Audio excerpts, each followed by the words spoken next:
La primera fase del Design Thinking es la de empatizar, donde empezamos a hablar del usuario, de nuestros clientes, de esa persona con la que nos debemos conectar. Empatizar refiere sobre simpatía, solidaridad, comprensión. Es el poder ponerse en el lugar del otro, ver desde la óptica de alguien más, o como quien diría en algunos lugares, colocarse en los zapatos de alguien más. Dentro del Design Thinking, la primera estación es la de empatizar y tiene su principio de esta forma porque desarrollamos soluciones pensando en nuestro cliente, pensando en nuestro usuario y dejamos de lado, sin que esto deje de ser una prioridad, claro está, la necesidad del negocio. Es decir, la necesidad de mi usuario o de mi cliente prevalece sobre cualquier otra. Sí podemos tomar en cuenta nuestras necesidades del negocio, por supuesto, sin embargo, no necesariamente van a ser la prioridad. La importancia para el equipo, la importancia en este caso para el desarrollo y para la idea que queremos validar, se basa en torno a este usuario. Hemos estado acostumbrados a trabajar en problemas céntricos, es decir, en buscar resolver o crear una solución para dar respuesta a un problema. Y a veces incluso dejamos de lado la opinión del usuario, del cliente, incluso de la persona que va a dar uso al producto o servicio que estamos creando.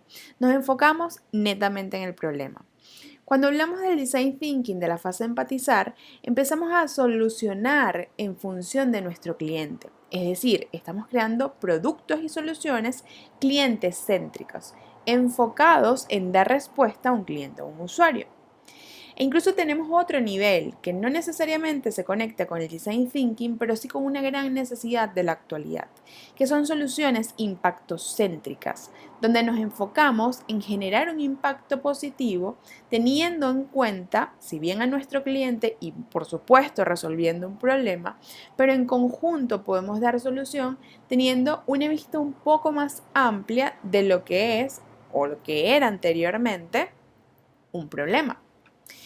Ahora bien, si colocamos foco en lo importante, entendiendo que podemos tener un variopinto de estas tres soluciones o de estas tres formas de abordar una solución, que es a través del impacto, del cliente o del problema, empezamos a hacernos preguntas sobre esta persona o este usuario.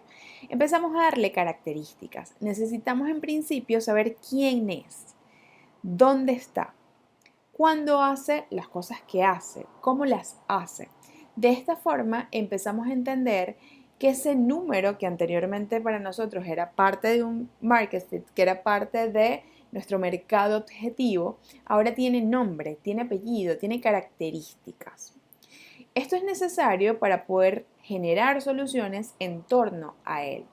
Lo primero que necesitamos hacer es identificar a nuestro usuario o cliente.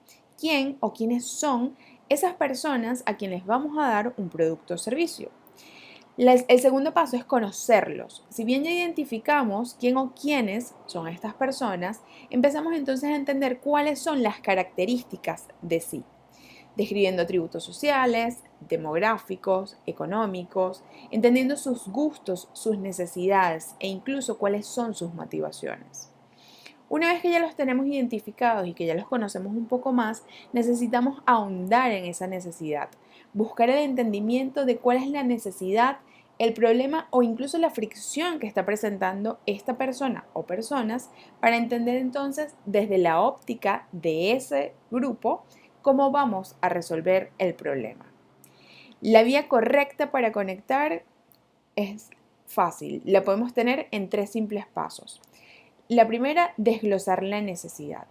La segunda, de ese desglose de necesidades, poder priorizar. Y en función de esa priorización, empezar a ofrecer soluciones. De esta manera podemos utilizar diversos frameworks que nos ayuden a no solamente personificar a nuestro cliente o usuario, sino también entender un poco más cuál es la necesidad que tiene, colocándonos en sus zapatos para poder empezar a crear soluciones clientes céntricas, pero que también puedan resolver un problema y que puedan generar un impacto positivo en su entorno completo. En Eduverso creemos que tienes la posibilidad de aprender, crear y transformar.